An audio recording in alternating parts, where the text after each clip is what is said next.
पंगु लंघयति गिरी सीला प्रभु बजरंग बाली जी निजक चिन्ह पार्थिले से निजे कौन बोली जानी पार्थिले जो थे कि तांको पाखरे से शक्ति थिला।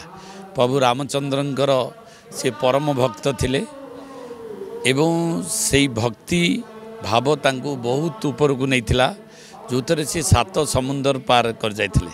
आजिर ये युव समाज पाई से गोटे प्रेरणार उत्स निज भितर थिबा जो आत्मशक्ति को जागृत करने पाई ये हनुमान चालीसा पाठ करा जाउची एवं साधारणतः कहा जाए हनुमान जी भक्त हब तार सबू दुख नाश हब एवं से बहुत शक्तिशाली हब।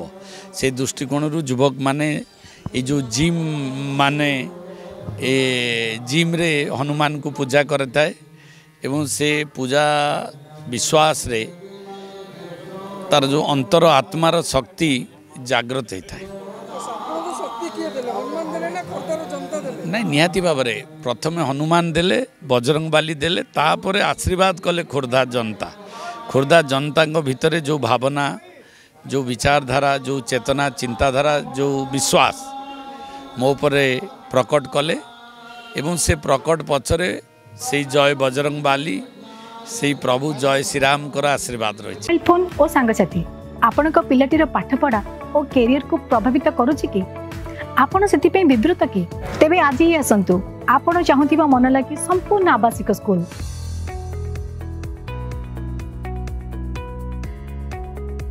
टीएससी गुरुकुल गोठवा।